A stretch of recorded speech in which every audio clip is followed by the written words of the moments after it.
everybody. Welcome back. We are looking at what happened to men that married Bridezillas. And you guessed it, they became wifezillas. She stabbed me in the thigh during the meal at our wedding, still in prison.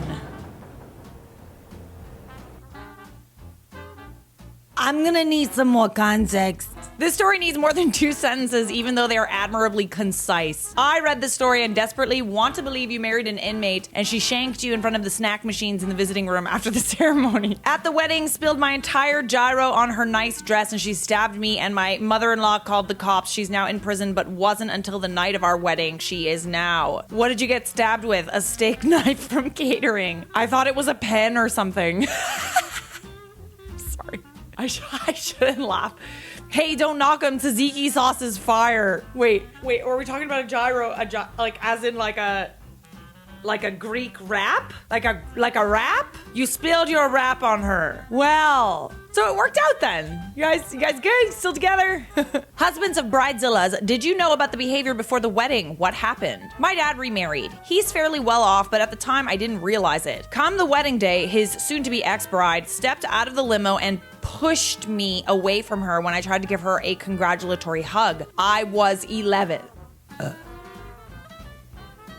That part of the wedding threw me off, and sure enough, 6 months later, they were divorced. I mean, I'm honestly confused as to why it took 6 months. As a dad of an 11-year-old currently going through a divorce, this is infuriating. There's no part of me that would like be okay with watching that happen or finding out about that. Maybe divorce takes time. I'm honestly surprised the wedding even went ahead. It's kind of difficult to make an excuse for that type of thing. Oh, she was just drunk. She just pushes kids when she's drunk. By the way, we did a petty merch restock. We restocked some of the items that you guys are fiending for. We also included this hoodie, but instead of the flamingo, we are going with petty written here. Now I am serious, we don't have much stock left. There was only a little bit left from the last drop. So if you want yourself some petty merch, go to the website and snag it before it's gone. And I'm serious, when it's gone, it is gone. Okay? Not a guy, didn't marry a bridezilla, did, however, spend 4 years of my life working in a men's formal wear sales and rental chain in the Seattle suburbs in the 90s, specifically in downtown Kirkland, where the average wedding gown from the bridal shop down the street started at $3,000. My most memorable bridezilla was this woman who came in with her fiancé.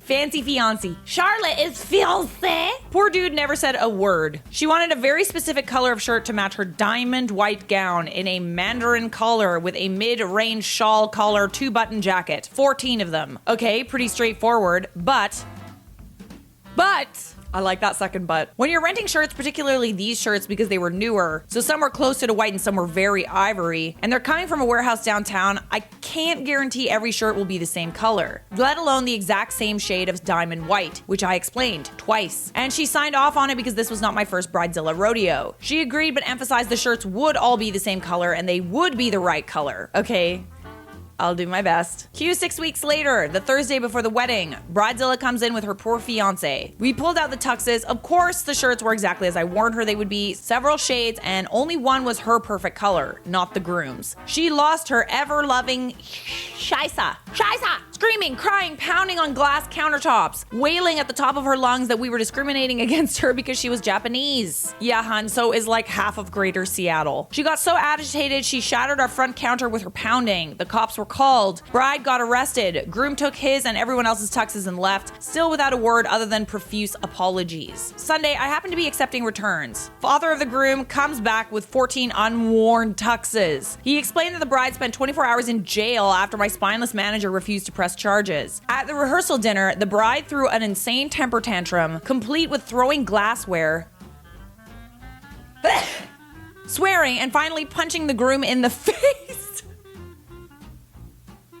He declined to proceed with the marriage. Well, yeah. I will never forget that woman's crazy eyes or her insistence on the perfect colored shirts from a $90 rental. There had to be red flags. Give me a friggin' break. You got all the way, like, pretty much to the altar with this woman and you had not an idea how crazy she was? Couldn't they have just bought brand new shirts? Why insist on renting used shirts that might be discolored? Surely a new shirt isn't going to break anyone. They don't want to pay for it. Wanting, demanding really that everything be absolutely perfect and being cheap are qualities that often go hand in hand. Yeah, entitlement's a funny thing, isn't it? Best friend divorced a 7-day-old marriage. His wife went nuts over wedding photos. My best friend Matt, 25 years old, married Rose, 27. Almost a month ago, everything was fine and they went on their honeymoon. The real problem started when the photographers handling their wedding sent some photos as a sneak peek to the event. As I said on my other post, Matt, Han, and I are close friends since boarding school. We've been through a lot and was there for each other when we needed support and help the most. This is important later. Han's looks and appearance is rather feminine, and I have been on the positive and negative side on things about this. He used to get bullied about it. Girls don't want to date a guy who's prettier than them, and guys would harass him. He's toughened up and he can be comfortable with himself, though he still can be sensitive at times. This was true when he called me crying a bit on the day Rose had called Han to insult and berate him over the photos from the wedding. At first I was confused of what was happening, and Han sent me a recording of their call. In the heat of the moment, I called Matt about his wife and sent him the call. I didn't receive the call from Matt, but I received a call from his dad telling me his son is on a flight home and leaving his new wife in their honeymoon suite. It started to snowball from there, and everyone is calling everyone. Rose is drunk and calling Han, accusing him, and to the extent of also me having an affair with his husband. And this is a WTF moment for me as well as Han. Everything is chaos when the photos were sent to us, but we waited for Matt to arrive. Matt was picked up at the airport and he immediately called us asking if we could meet at their house. When we got there, he was standing by the front of their house pacing and waiting for us. He looks tired and we hugged him as soon as we met. That's when we finally got the answers. Rose got angry at the photos because Matt was smiling and looked more happy in the photos with us rather than her. Well, whose fault is that, I wonder?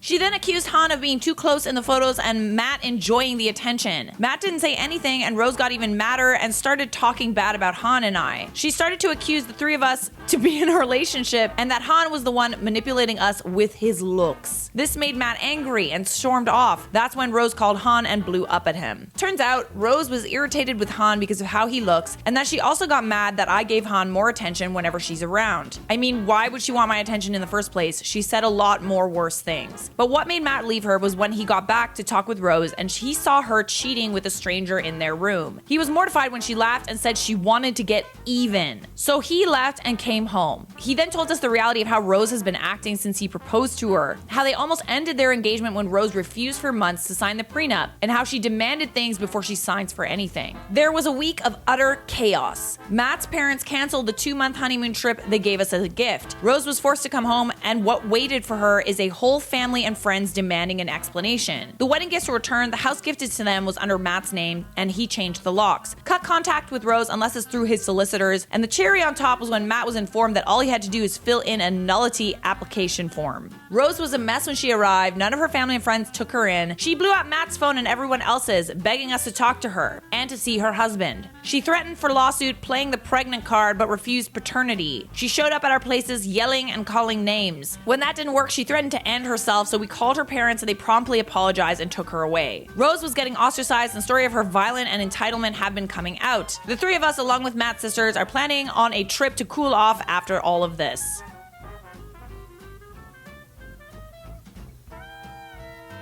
I know I should not take pleasure in watching Bridezillas become wifezillas, but like a small part of me is like, well, yeah. Yeah. That is not even a red flag. That is a giant...